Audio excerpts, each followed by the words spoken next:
Atiti wa talk be umenwa no social media. What off we go gwero. Umenwa re do ya be no social media. O we say papa, o we say so pe we ma ye school. Here we ma ye school, here we are eh. Ada Here we ma ye school here in ta webu. me better we no ma ye school umenwa se ni no we ye school. Yo, we see. We see. Awa bo regbe. We see baba. E ma wa be wa. Akwa me petu ga ka. Na no wa be no we si. We see. O na yo di gugu na ge edede na no do ategbe ge. Okay, they do go see. Suzuki de Suzy ya dia. Suzuki motor Suzuki agbe agia lo la motor lo Suzuki gbe agia. Belo ko na ya o so amaka ile wo ko na ya ge o gbodo o dis you. Ali joma wa na kina be bubu. Get Suzuki na me wa o ka te ye na ma te ni agbo be petu ge. Abi? Bueno, waro we una wa ya we jaki ya we do agba we. E be so ro ni ro we boya ro gbodo. Iya le ya ge. Em no so ni me wo. O we opi edo yen aya gbe yen ni. Amu esike yen de sufi ani yan. Yen be sike yan. Eliota. Honestly, remember a disgrace of you. What get a carry here now? When I am a carry now, where am I? What's this? I am a baby here now. Oye mere. Oye mere bi agun. Yeah. At the end more time I went. I will master him. Who are at way here now? When I have going to talk, when is disgrace and that we are and it would get and what I know what's soon. We see. Where ya na agwa no ni ose ya we video iwe ni ma dam yo me. E presenter on if I come iye joke professor iye joke tell me ono se ni na agwa iwe ni ma dam yo me ma wa be dam yo me. We so ti won. Me believe when my brother because and they happen we what that way. Now the presenter the disgrace ya la be here now. I'll say pa ya the disgrace ya wa la be here now. Kakabo. I what I want to was it. Kakabo. We say my brother push where We see. Oma ibi edo no ro wa ke no risi wona we dege yi. E ti te gun ya gun. Iye ga ire ya wo jewe ni maduma wo na ya mu meniria. Nu debi ni mi ya mi. Ina ogwa lo kode ni ya mu meniria. Iye we lo dore ya wo le se through him. Imakpa wu ga na de idi travel amame mi hu de. Ami mi opa ni ya ti me ni ya mu me. So popa emere do tigawe. Awa kuna na. No voice social media no do mwedori ana. Eyan all la de we poti na so afinu gi oweri ya vision. Eyan all la dia emi opa ni mama for January to December ekiawu ekiro ba ya viola dia. Emi opa ro ni contribute to the society. Eyan la re eyan you know amu ipe dogboto. Eyan you know azan ipe edo. When o hiale lo pe o ke nu go pe anu ale le se o ke lele.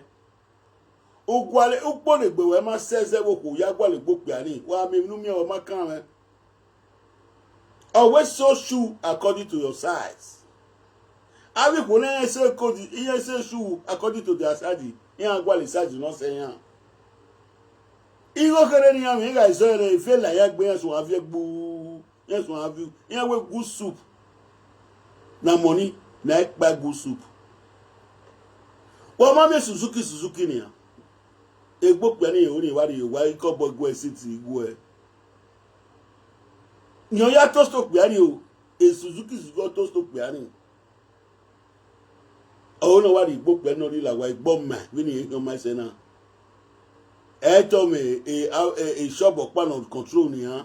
E be driver license, e be keke na pe. O wi en mwe ko gbava. We we mwe ko ri pe na we si ai. But if you 53 years, when they did 52 years, where Baro le Karo can woven. Suzy Suzu Digbe. Suzy Suzu Digbe. Udigbe. Udwora Boy Suzuki. Udwora Boy. When I was Jao Boni. Ero Jaju no. Yage Remy, Immortal Amuele will can see. He call him a video call, man. He had you here with Madrid. He had you here. When I Greek Pali wa where you will tell, Ezo Bozo way. When I outside tram, no, I jump a tram to tram. Eroga Boy Suzuki, who wait down no Mukia, who knew we no Mukia, we no Ginu Mukia, no we are boy. If I don't allow it, when I meet Kevin, when I am with me, I don't go to Atiti day for 1 room, Atiti day for 1 room. A 1 room, Atiti, every moment, he pay yo. He pay yo, every moment. He live a year. When no one wa, we work with video, respect you when I'm a very palu weather, Webo, where do we are. Udarwo, we social media, or Macbar, or Moko. Ubebe no ruo we ya digbo ogbowe mi gba we ni agbowe mi gba we ni no ruo we ya digbo e uye ladia dedegbe da mess up igbo e era me we ihwe mu asawo ihwe mu gbe agia owe money bi emo ni gbe agia bi ihwe mu ma be we no wu se be no gu do se be bu una vi e catapult ni ati ebote kudu Ekudu na viariwo otebe, una viariwe kinu loji iwedo, owe nokwo, ona winu via yotori. Owe nokwo mayo boko keo, no ya via kwao. Owe ona tiwe, Suzuki, ebe na aki wotona ikondon, via yotori. Demi owe ga ano, owe ga pole yotori, no na ikondon ni, ona di disgrace no se enu wikire, e boyfriend we ru force ga aji. When we go modi, e cordon de by party no feel auto. E party no ke kuru na fule auto. Rufus na yo gele e kona. We na feel we kwa auto keka de by cordon. O we na ga gu we gu no fi cordon auto re. Ma be disgrace no la we gbe. Suzuki. O we na first time no bu we ade Holland. O we kuna o we ku we toilet na yo bo mo ekia. Uyo bomo ekiane umami wa mwari una mwari de godota we oni yiwe ati we godota ogeni yiwe ati we godota egeni kozua erufosi akama ma nigbe na tibata erufosi no liye ko de gbegbe godota no ya kale godota yi maybe by na godota abi omo pani Omajo Suzuki even no gi ungwe butaleja mo pe la video because ikwene ni yariku imwegbene ni yariku na woni kaza bodo kama wene atiku no muwe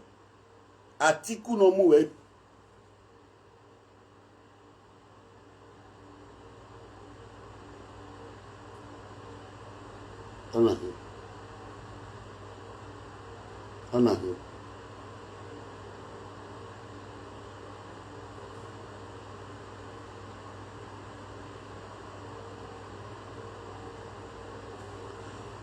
Atiku no muwe Atiku ene muwe Atiku wenu yata Atiku ne Atiku ne yata bi platform we ri wa una gbasawo una agwa lo pe a odo me mwezogwe iya mwezogwe nu bu Suzuki una ri $1 wala so agbe won so apege ute wa ga sawo dan o riedo wa ga sawo dan o du wa bege mi me bege e video na ni ha wu ya fefefe e yaro me riri I watch enu gbanu kini e yaro me riri oye we na mwezogi meni amwezogi me manani odo ame me wari aninu gwa wafu iwari aninu gwa wafu iwari o keso ari o ka e o Suzuki una wa ba bege bi ejo ohun dano bebo No, yeah, what dollar ni na okay, this man is not bad though. This man is not bad though. This man is not bad though. This man is very good though. Ona go na ya amele ni ya pe kono ga si e. O pe no laluwo we. When I mu ati dagbo na wo do aka ma gbon be mi go la lowo we. How does that make you responsible, madam? I think you are a coward. Well, first piane, eso do to what that fin ka lalu yan we. Eso ga ri ni, why do so ati o lalu we. Wa mala le kia. Ola le kia. Suzuki. We mala le kia ola le kia we ki. We mala le kia. Do fe bodu we mala le kia. Suzuki. Do fe bodu we mala le kia. We no sa pa ju we e yo ye kia. Ekeru foso ga gbo e. Ekeru foso nu la lori. O ga gbo e Suzuki. O ga gi we yin baba. U ki amu kia ni o we. O amu e o wo ta. Ekia ni u se ti we mi ro pa bo da gbo we. Ekeru foso nu la lori o ki agbo e. Uwe lo ma se ti manufacture iro nu e. Uwe ni o we gbo wa. Uwe ni kera agbe mi sigbe agia. No ma se ti iro nu we ti ederu foso. Wa we gbo a Suzuki. Builu e we ni azo uki no uki. Uki opopo Suzuki. Ya wo nu ade ni awo nu zo nu. Iyan we ti awe. Uwe we egu asu were. O we ga we gbo ni. Uwe ga we gbo ni. Uwe we no ma ve wurupo. No ma manufacture. Even we ma ve wupo. Mama bobo ya gbe bobo po. Eri we ni oni abi se ti gbo wa. Ogbo ni ore ba wo lokun we to ra wi e. Owi sango we ma bere. Anyway, we ma le keru force. Ne keru force igbo e wa gbon. E keru force we lo e we na so go we na so dedegbe na ne me na la we gbe Suzuki. Uwe we olaluwe we na ati ebo. Uwe we no ma fen wa desupo. Ben we vese we pitali pretty machine. O we ma ven. Uwe ni we ogbo ba na Suzuki.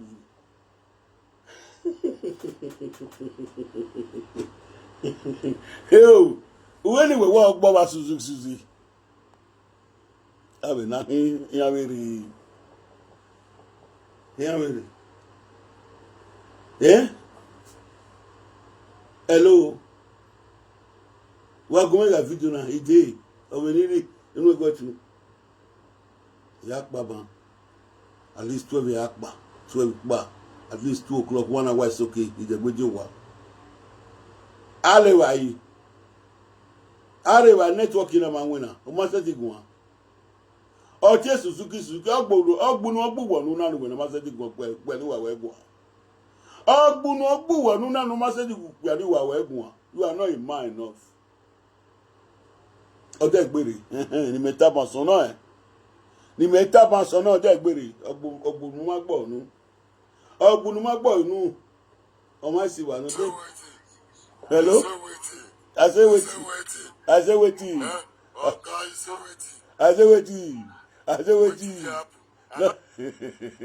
Oh, people like Keji, come and give one igbiage waiting for it to serve space. Me go the knocker for your house.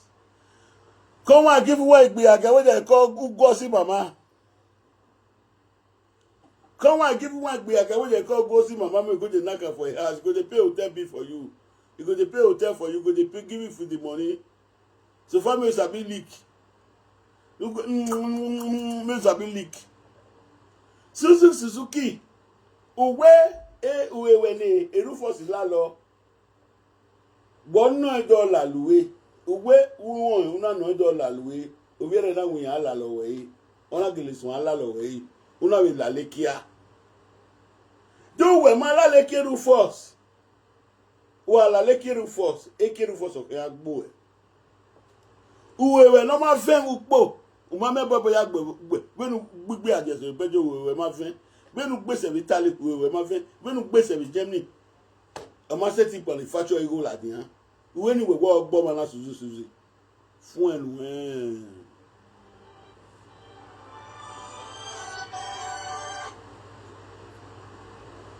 Allô? Koji. Padamo. Como que article 136 Ejina. Article 136.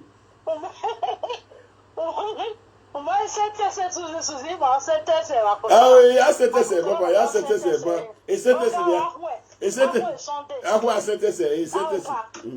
Why they were Jack Bagari, who feel double glasses, because the double glass in a review, no Yatogoma, a glass of pan with Mujo, and glass of Vamujo, or more pound that or more pound in left.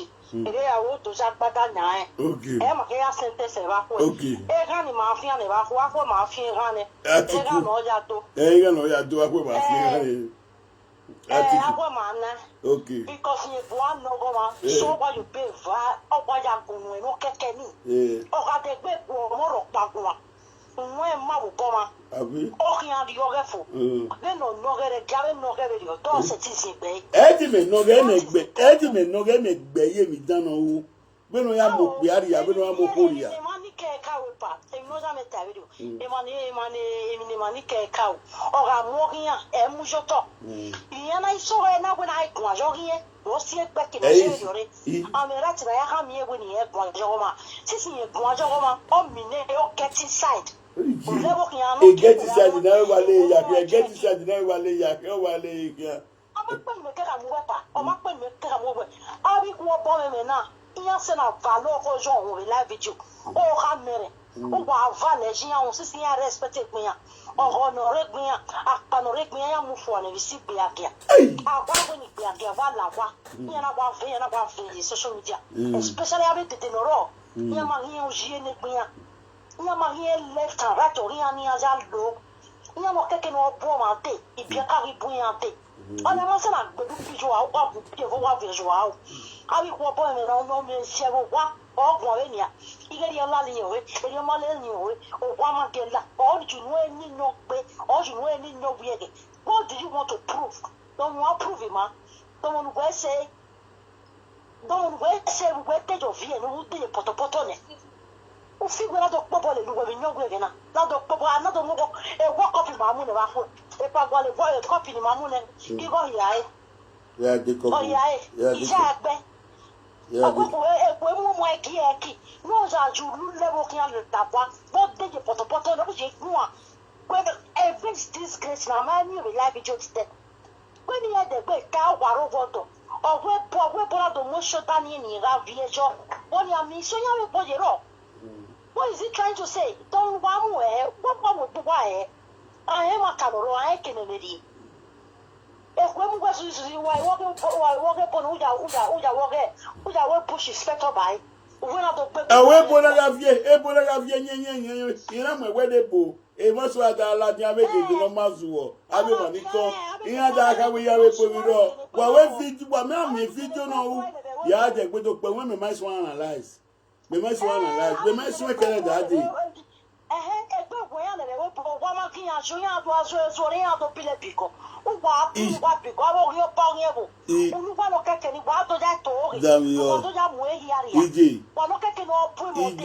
Near Tani would go near what Tani where a row was in. We must analyze when we catch chocolates for more than 4 days.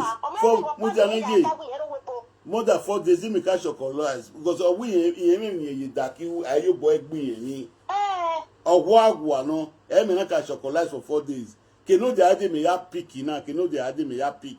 So a video ni a car with the first day me do pay my mama this Sunday ni my yana vela ni because me on we are say where webo where you have here where you mu ye webo where you mu ye webo around here me ado nyata epa mudane me clarify ba inyo we no junu na ti ya wasie ni e ke kan ni ate gbebu ona ke agbebu o gba je ro webo yen ma me junu yen si e gbebu yen ro webo ti ya ka jo nu o ma me go pa yen ya si or we are recover no be to know the video no you guys recover you do have take coach you do for your mama Suzy one of two leg back yeah me go na dey go to every day go to the bar you know have go to ya the key no get go to ni no get go to ya there e kala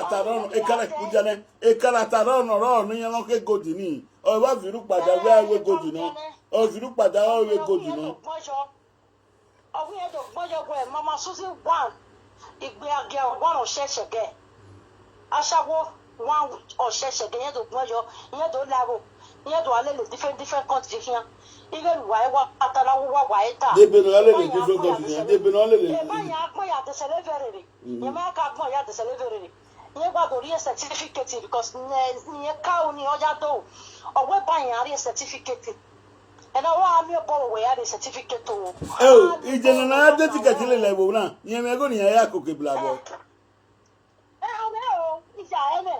no te mo completed business na o ko no te mo completed business no ya no ri go no pe na e wo wo me go no ya ko pe ya ko ke bla boy ye ma wo bla boy ya me sa ni o we mo ta le wo pa iya ga ite problem bi no wa ya la wa no ya so bo e wo wa Suzy no wa go we live video ni e centro ya e sale breya ya ne Suzy you can ero so ye ma ge ni ya operate ye ana emi egwe epia kanu gila o do ge do gie ma Suzy be ne centro ya be ne ya operate ye mo te ge to we no ki ni te mata no mo wa awi e centro no ga ri tali we ni to mate we mi yan e ya ga me girlfriend ni e girlfriend ni ya ga me usun si o ni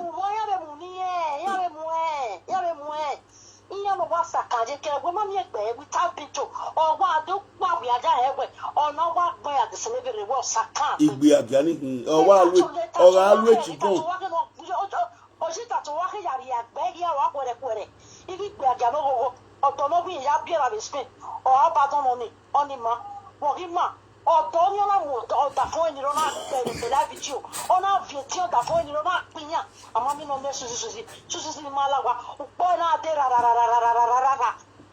o ke kre no dejere weti eni ne o eni ne to ye do le no bia ye aba je friji ya le no Suzy ni ona de la video be na ya da tu e ani ni mu e te kan e tu ye fo na o ma mo no je e ki o ene se si grandma ho ene e ki o ene ge la fe na ke wa de je to bagada ona iga ki o ise ta o ise gie ebu opalo re Nigeria ebu opalo re Nigeria obe mu Suzy la ni ha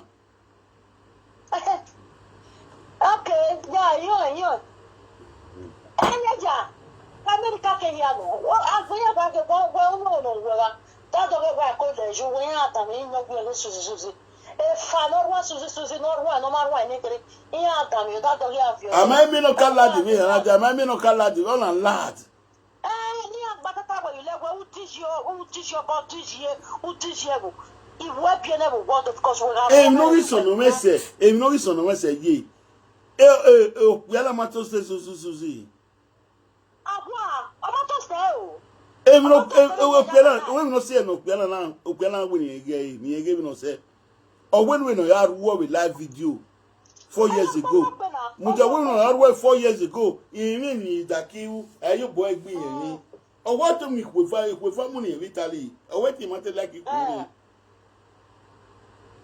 I call you ye singlet o green gbe o te mate body umate body owo ni na we all na wa pick on na wa boy on na wa boyo fu only wa boyo owo the first day all the kuwe Holland ona we ni yan dey owo yan wa ri ku yan ru wi kuwe yan na yan total owo we yan ye toilet ona we ni lare owo wa la we toilet owo wa ibo mu yen ona wa ibo mu no kwa no ro toto o daga papa okia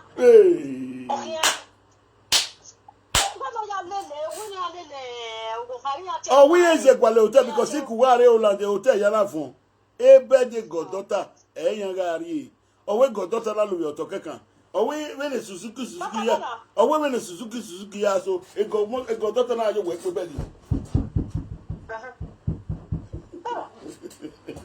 e goddaughter na we mu jawe bo ne pa goddaughter na we mu jawe bo ne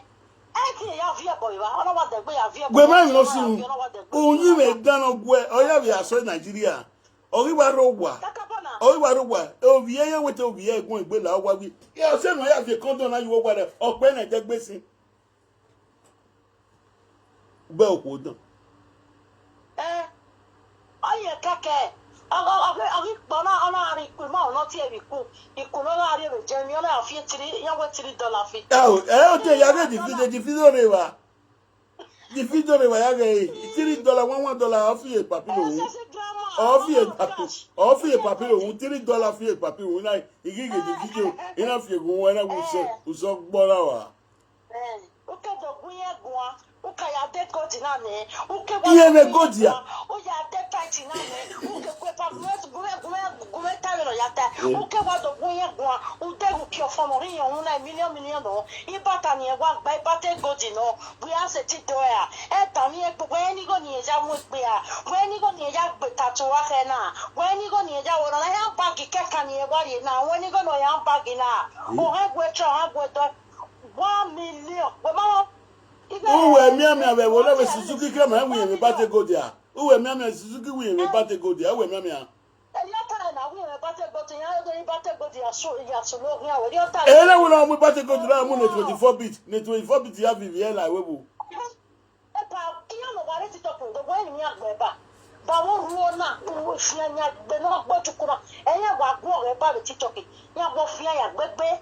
Suzy agwa mi sa wa ya ki mai ogwa ta agbare nya iya gba nya no mu no na wo amagi mi aropa oni bi e ko mi ge ro wusi mi o da ge eri no o ki amie take it and get inside where you pay vala wa mi no manuel so abe de no vero na ya kama go la wa woni se o la wa wa iye boy di na iye boy we ti I no go fit pa mi o owi e bo isara pologbe enonya osion isana pologbe ononya osin o ni ado emi ati iye boy no ile ledo o mo gbono do sade emi ati na boge itare de la ko ile ledo obiere te zugu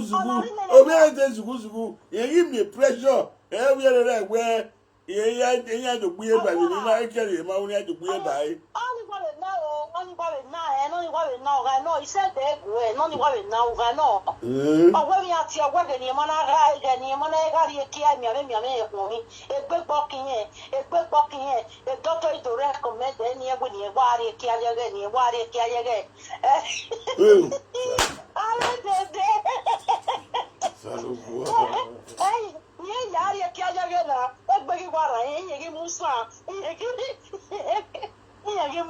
anyway, was very money. Was very of your money. Of your money, where you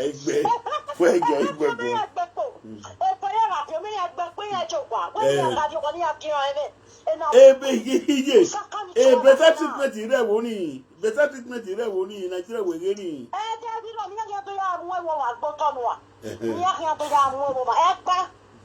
Bena wa ro pe ye su bena wa go wa ri ya wa go ya iya no mani ya wa meeting me ya iya respect me ya u shi ni ya wa mu shi iya wa mu je pe ya pe iya ma mu jo camera no ko so wa ma tin ya live video yes I want to ma tin ya live video rubbish na you have to stop abi ko ba ni vie pele na Wortoworto de ni régime ka mono de ni régime ka ene na kina na munwa nyogwe ke ni peke na wo kinu e ko mu ya bi agwa bi ana e fiti si e fi ye fall to bi se de na wala obo obo to ti e te ni egbe obo e yi gba ma wo ma o ma e daro ma ni ati e so de gbo di push be platform we ni ko mu 28 years we obo 28 years we obo e me drive license ola ya amweko leru ola ya amweko leru and force.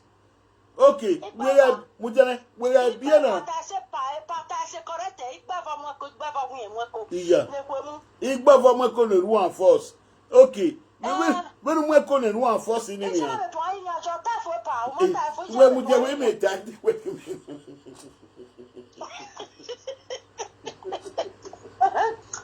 Yo pa no e go ato e.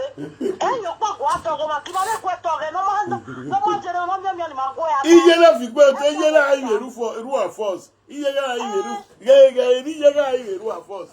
Rua Fossi, la wo, momo, la wo.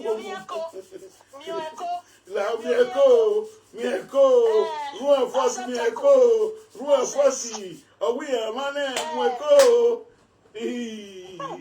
Ijuwe na wa iji. Ya wo pago we gbekin. Iya wo pago we gbekin. Ijuwe ma gwa nu wota. We gbo ma na we na bie. Ijuwe na go we bi ayin. Ijuwe ni aye mi ki oyewu.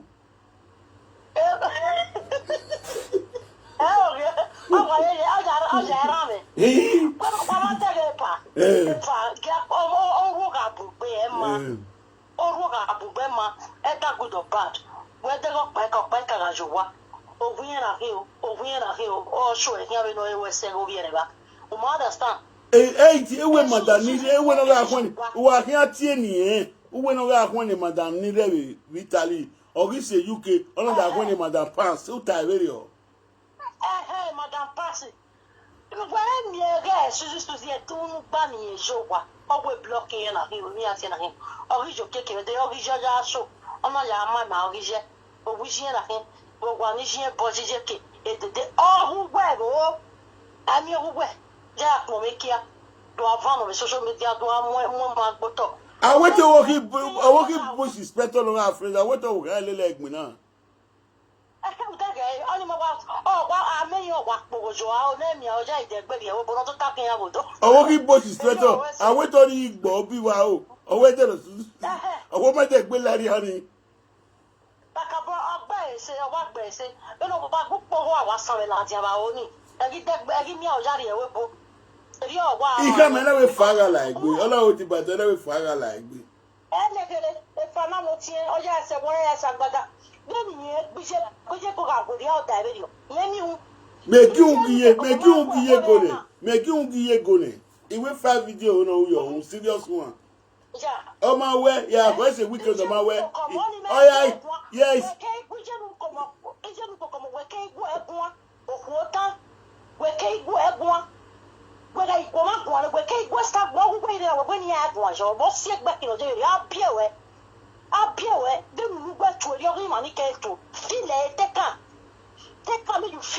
Five video me when you go do iye go ma we 5 video ni ya can you go say weekend in a day because no dem may give you go we no we 5 video your own ya can you go say weekend in the marry if you go by him this one logging in mommy let God live the same thing of 1 year ona mo yare we want to have mistake in over any or wo ye mistake o ma o fi we e tete na fi me we mu na wa mu giro me Suzuki first assignment in the area no ula de odo imi pe edo wa fi gwe oto no aya imi pe edo ya fe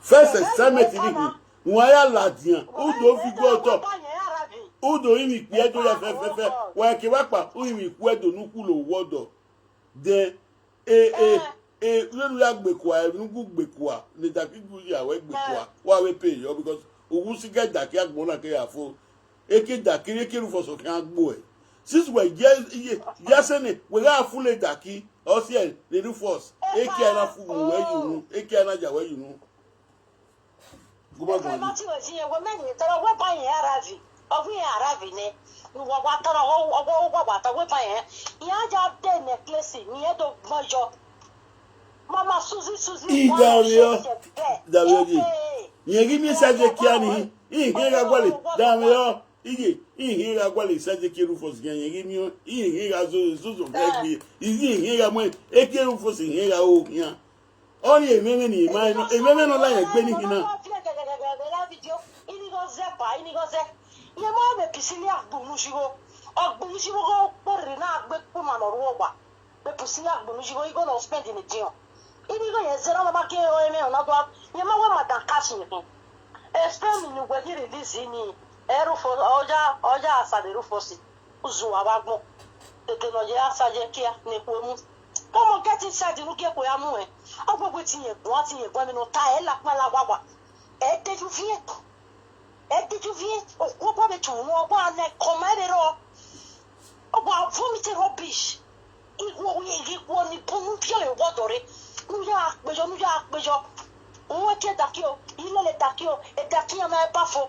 Vraiment pas finalement. Oh, girl, kwali Annabelle ya go kwa Italy. Always Suzy when he ya gwale bo, we yin ya lewu. On his boy ye gwalo keke more than 2 years, 3 years. On ye gwale bo ke ma bi bo, away, all right, we ma settle, or we not try na settle. And I was here, always Suzy. I don't know what she made. I don't know she made one. No little noir, or a little noir, who want to put there, Suzy, all do that on it. No little represent a video, most of them, who re sorry for you. I live with their serious, I live with their struggle, or where I want, we have no well, or penny a case to sell, or penny a case, or people are not. We a little queer plan, that we are we a little queer plan, but a result is Ladiania. Oga little queer plan, when Upiania, no, that you will do wala. I say a more completed beginning with wa. Or completed beginning, I say I'm moving. Yeah. Yeah, no time where evil that made to live with them now. It's not after they live with them. Why is it bonny? Why is it bonny? Why is it bonny? Idu na gbidu. Live with them now. Okay, then it's Idu na gbidu. Live with Idu na gbidu. Evil that made you evil that made you. Okay, give me 7 way as well. Idu na gbidu. Go with Idu na gbidu.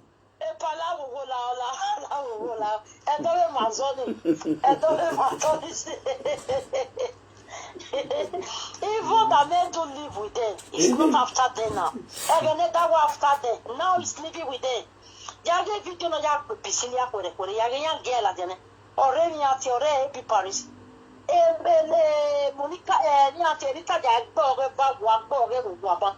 You may take because any ya no carry bani. O concern you gina. Where we be na ni ne. No worry you give ora wo no kian. No who pele. When I go jora tele te ari o babo e ti o to gbe. Una wa jaji. So emi ya le ni ati remi ati emi ya no carry ya se tonto ajugo wa e ya. We believe all mama yo pan e bo e man tabano. Oh, the way about the town, where am I with Saga there? The way am I with because I don't want to story. Right from the day. Right from the day. Nitamwa. Right from the day. Mudia. Right from the day. Ne Suzy call Okuni. Boyfriend, boyfriend, they are relying. A boyfriend, they are my tear bony, Naya Gualem, no, now record the Kakabo. Udawia. A recording, Opungwe, Yama Bay. Even coming on your love, one year, responsible for all the responsibility. Or what will fit your back and you go on away here just so. What was so was your tail doing a one? I'm not going to so boy, Suzy is only soaking, or he got an old boy, or mammy, or soaking. The video we are, what does you say? Add those you say. Dosi do we show Pisilia, who are never was you so 600 million or a Pisilia, Sierra. Okay, do I see one of my man 2005? You are stupid. Only my single, what's he going? Oh, my single, Charlie Bray, I feel cool. Hey, you know. I enjoy. I was on it. Let me ask you, there's a papillo with the dog, but $3 of finance, or SC papillo, I come out with this is that $3 finish every cook, all the boy by. What I can do, concert. I'm going to Patini a japonais de godi. Et celui ci là a moins bleu na ya mujo. Et madame blue. Eh godi no. You know you ile gold. You know when you gold, you know you blue mu. You know you blue again. No na fi gbe gbe. O va sabi quoi c'est non jouer me dit. Anything. On va ra oui en pe ba gbo yo tejo to. O ki o fe no de to. O ki o ripi. You know what did they say? You know what did they say? You know what did they say? What they don't represent Monica. If any Monica represent when we are representing Monica, who called Suzy. Otioni, he have a video. The Suzy will not send the egg away now. Another the question the egg will be now where if call me a boy back more. Oh, say me, your friend where we are recording me Suzuki.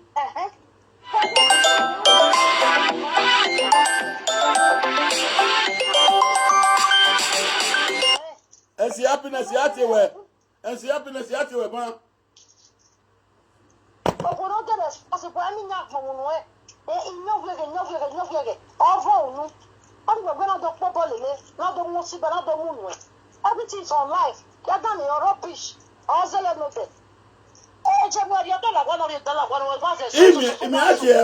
Happiness not the way video by your own.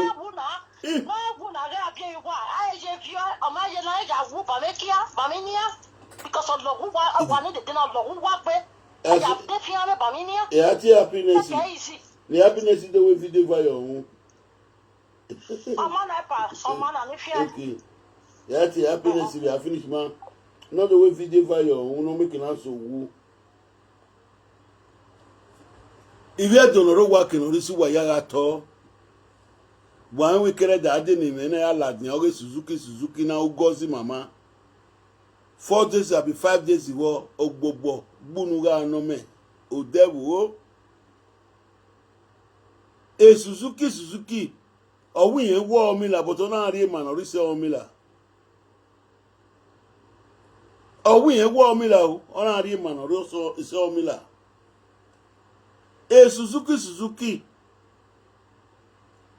Ona agioda arwao. Ona agiode Mike Wima warwao yan. Ayan ruwao. Yon zuwa se wagbon, on dano, on esusu no.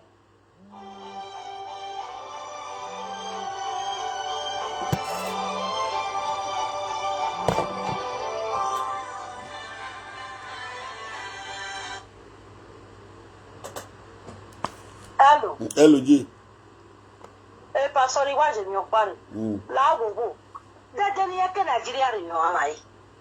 I can't tell you what over there. I thought that I have family local. So, Eliani, what do? Can we call back Eliani, what will any? What fidget kick back? Why you rescue you? Mama Mudane, Mudane. Good evening, my brother. Welcome.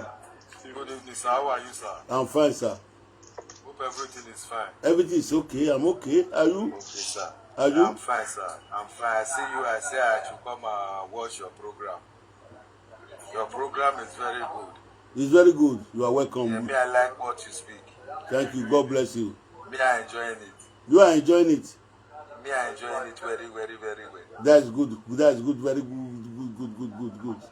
Where are you from? I'm from Edo State. Where is Edo State? Abiyakuta. I don't know this place. It's Abiyakuta from Edo State. Papi. If I beg LSC, maybe you will. Wait a minute.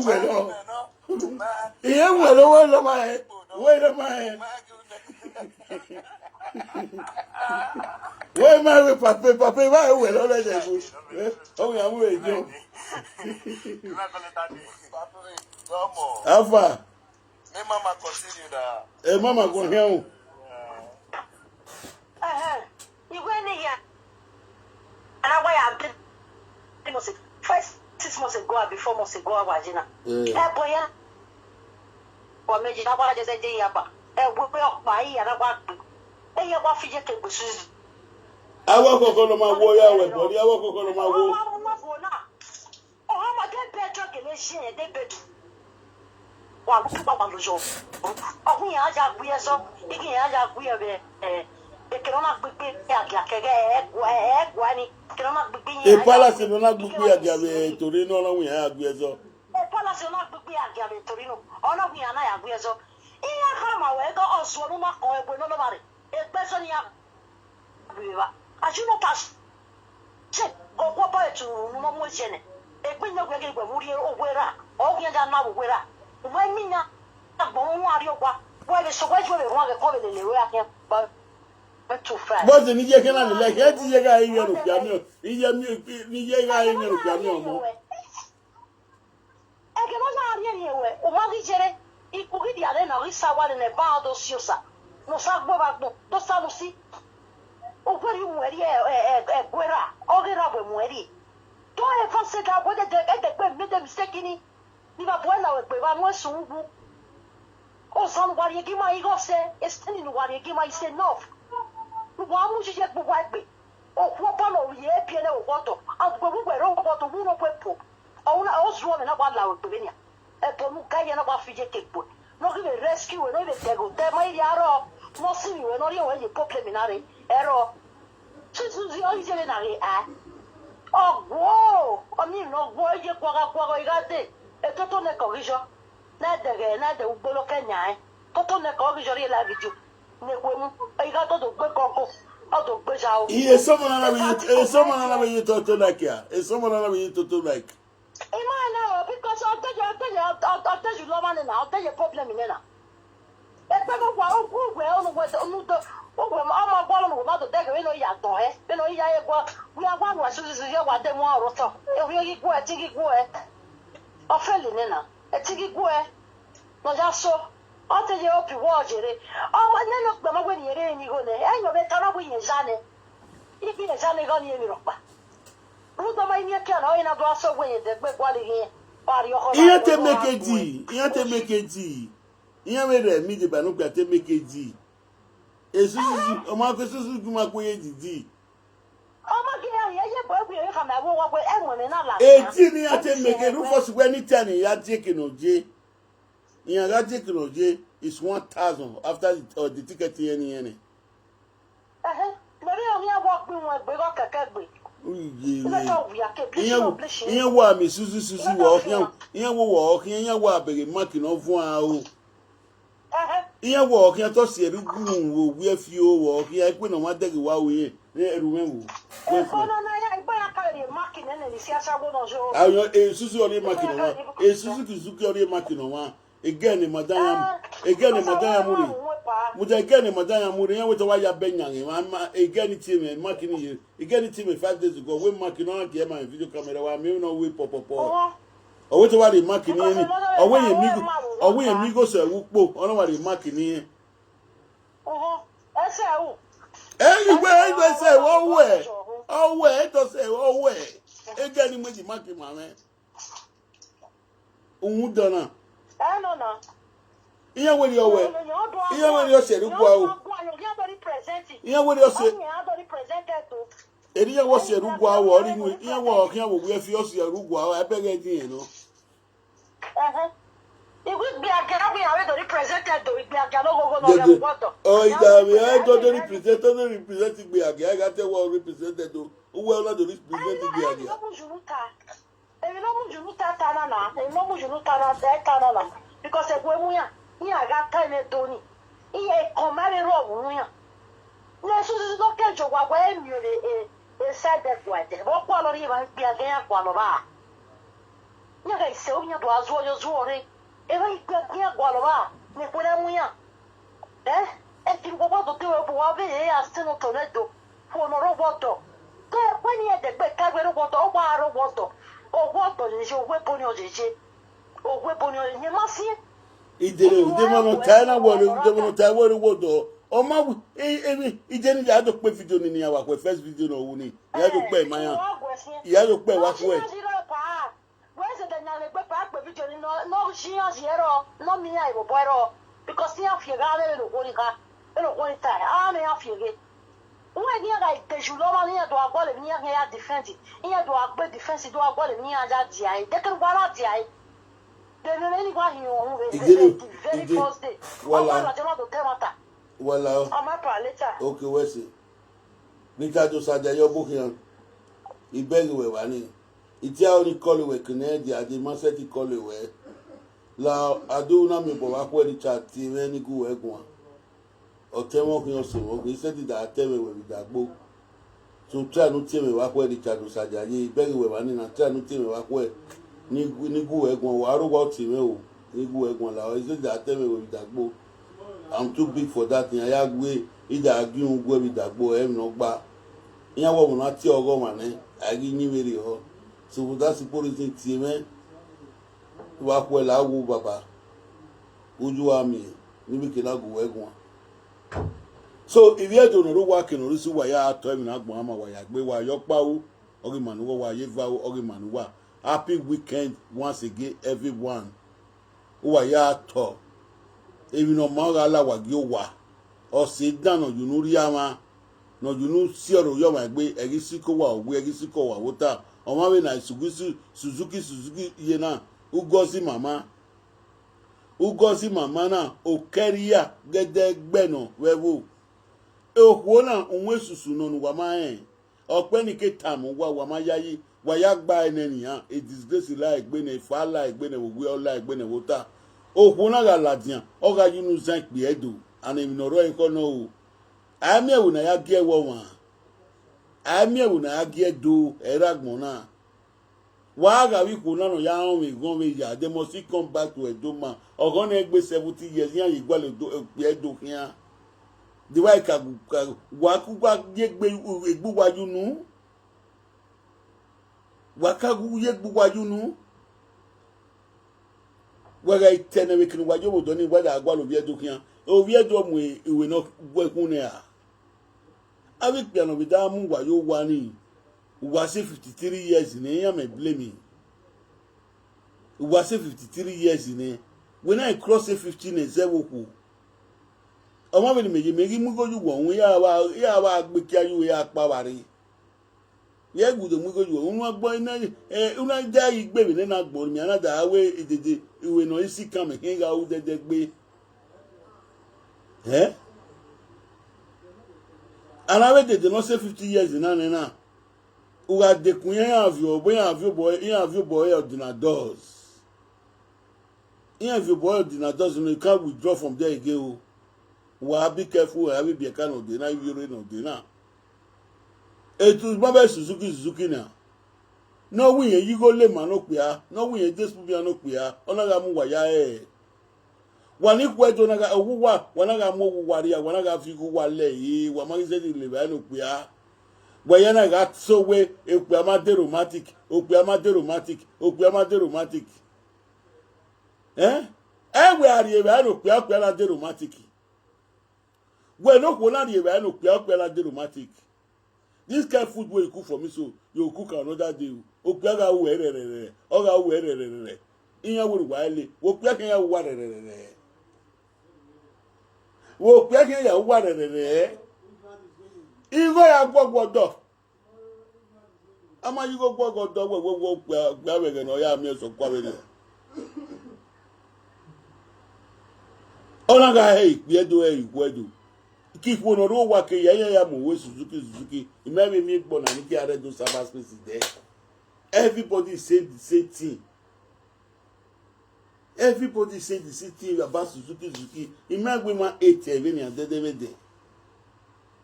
Oh, we were women of boom. Was a top of the city. Working different corner receive. Cause he had to beg away everywhere my eye. Agi mi obuwe anado mi rubbish obuwe when you know me area iku no pun meme openere one room my friend e man on live pona ya fe in one room ya we boyfriend ya case when igbesin ya bio me van in one room yan ke ya me flat yan na ye do wa wegire una mu yari Suzy una kemi dan yan abi ko na ya fefe una so an kemi dan yan me ma mi aru opo na wa ke Nigeria re o we tin come flat in majority of a men ore obo na owo ki yan amani yan yan ke mu flat o le se ke na mu flat quick go yo amerian wo do am flat 200 euro oga igan gbe do na 400 euro umi flat wo do na quick inwi na euro do inwunu gba wo do season by season o do na me flat o do mi ana ya do wa bi ara pin o mane ami we 50,000 deva me yan fe ko aro do irin are o le se a plane to re by boss yan kan lare wa ife ko ya le yo do dina ya re wo na wena ju nu mu yan ya ri ya o we ran se pa mi ya ni we ikini ya ju ya de wa ma me ri yan. If you go live here, we win here. You come flower you every month.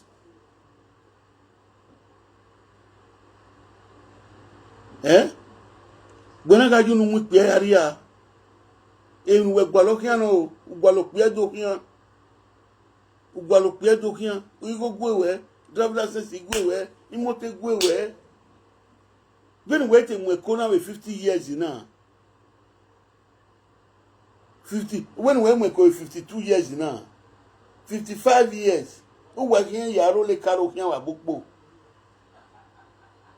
agemi akewu when me jenania me drive license do magun elo e wo ni riri ari okun ni o me drive license o ma se di fear women for 28 years in Belgium. Wala de la video, ou da atonu papa. We have the artificial gold, egbe ni money kaya dead weather on it. We via yurune, u waguru pada we are a gold. Suzy, even with your gold in, na via reke na goat, a goat. Na via reke na goat. Di yanga de uboma. Oru egbu abagbon. Ojekia no via bamekia, usu wedene wirowa. First 3 days or before this, Bobo Nuga no via the Masati, Imami Ata. But it's one gbe neni ya gbe la wa zingbe. Me retire me woni retire me wa die wo do we zo bo. Retire zo bo e ba ni meje. Egwia. Unwe susu. Retire yan we. Ohun dana no ra mu pe dori a ohun dan evo ohun esusu evo wa gbon we no wa na Suzuki ge fi agbe we ma degbo enenia ifi an gbu we ma degbo enenia eru won na ene gerege wo wa awa fi pillar to keka e pillar I have nite no we am hina ya do you go kuga iye ti bi a ori we aju nu ri ope ari yo iye ti ori ti bi a disiveru force gerege completed building o am I boy so am I a Ukrainian one iye ga disiveru force ye ti yo ni ya re force yo ye ti em no ge force all the day you were here or whoever and said ugwalope na odo koko we old age ugwalope na odo koko we old age wa zaga wa gbon wa sungu wa yo mo dai ne old age odo koko we igonu we ma nwun na sigbe aga okugbo Ujitali okugwe uje Musia uwe kugwe uje France uje Belgium uwe kugwe uje France Chatarus uwe kugwe we ma gbigbe agabi Chatarus do fe boy Chatarus we ki ari Belgium Chatarus we kase we ki ari Belgium na to we oge gbo wa gbon usun wu nwe susu wewo Ashawo na me trafficator. Wow, Ashawo me trafficator na me trafficator. Wow, wa gbo me no wa na. Egwia. Nwe susu. I know if friend one man we dey for one room. I know if friend one we dey for one room. One room o pe akesu e. Majority of Europe people ya segbe Nigeria ni one room ni rent eyan kesun yen rent flat yen abowa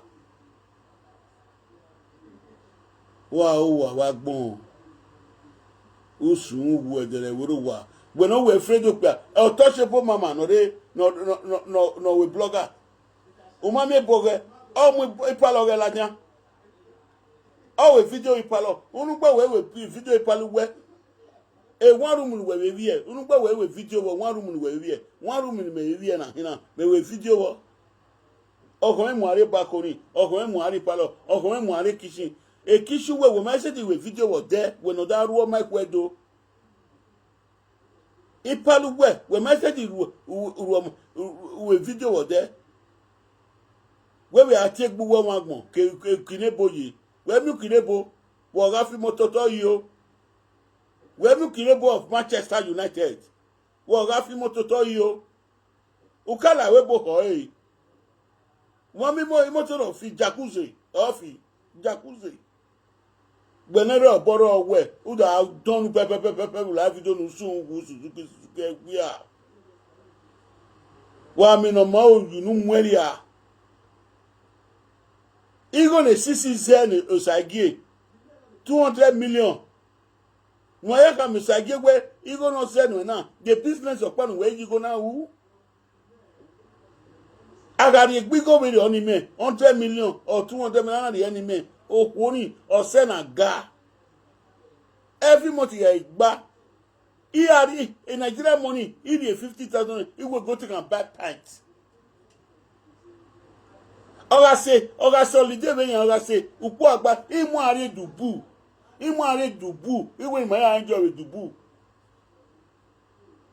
Osage, alamu go na mami babo yak bebo. E buy sage yake t-shirt with supermarket na. 100 million ni, egena amu go ni osage with 100 million ni. Ana di ela edo, una ya Daudi 80, o se ti via Daudi 80, e ten la dia 20.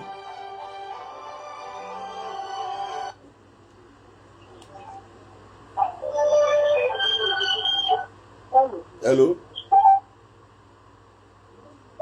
Hello, Gumagwan.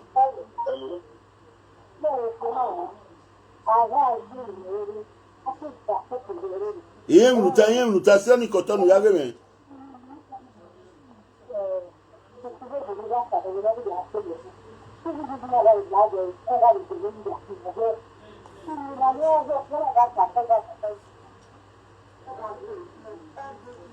E que nous ma clair mama que nous ma clair hein.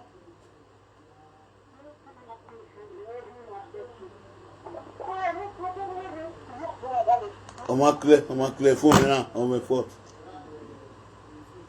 Igonos ne sisi muno sagie 200 million. The gram 4 years ago. I would with 500,000. I would with 600,000. Where I calculate no I would 18 or rimgoni or a near with a near with Tinokpa, near with Keke, or a motor money with Keke. Well, no motor no. Also, if you 20 ladian, 200 million, of you 20 ladian. When I calculated 10,000 were there, we motor 20. When I calculated, inigo no. The month inigo no. Ona ya wugo ya washawo. Wa master di go sa je gbu work no do na ma. Ikwedo no ma. No da fi an opo ma.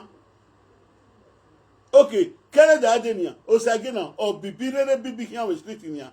E ban ya ki t-shirt weki. One me opportunity bet once or your bomb we for. O se moroko le abewo here. O kwe gbogbo we ni. O ye mi o pe no kan hu we de na no ye pe. Oh, you make an over the nana pay. Or what woman is the air of a man. When I go yo, or so we're going to, if we must say 1/4 of the money, no, 6 zenia, we had also woman here a good video.